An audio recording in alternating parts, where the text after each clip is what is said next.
Chapter 12, Gonorrhea, the extragenital types of inoculation, the systemic manifestations.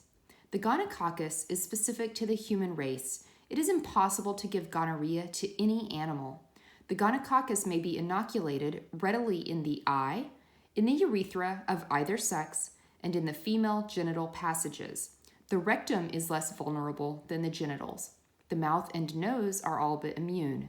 The unbroken skin cannot be inoculated, and all squamous epithelium offers a marked resistance.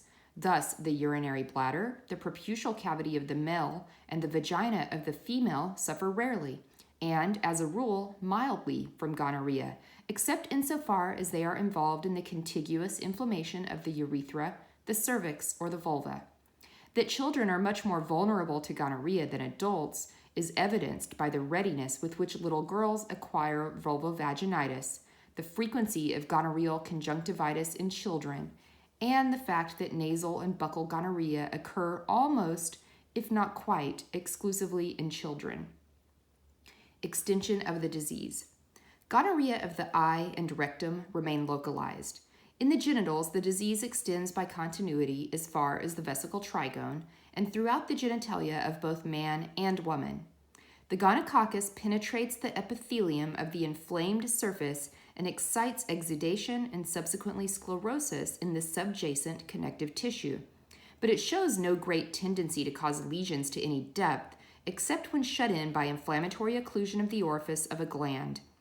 Under such circumstances, it may cause abscess, invade the veins, thrombosis, and be carried to distant parts of the body, there to set up metastatic gonorrheal foci.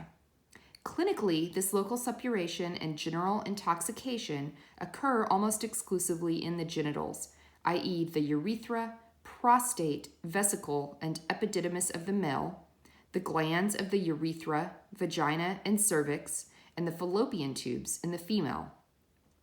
By means of the bloodstream, gonococci may be carried to almost any organ. The favored locations for systemic gonorrhea are the joints and the iris. Less frequently, it attacks the bursa, the tendon sheath, the pleura, the meninges, the periosteum, the parotid gland, the veins, the endocardium, the pericardium, the muscles.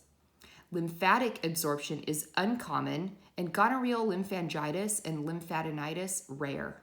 Absorption of gonorrheal toxins may affect the nervous system or the skin.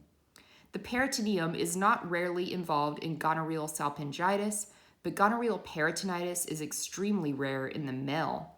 The kidneys are probably reached by gonococci from the bloodstream, though direct invasion from an infected bladder is not impossible.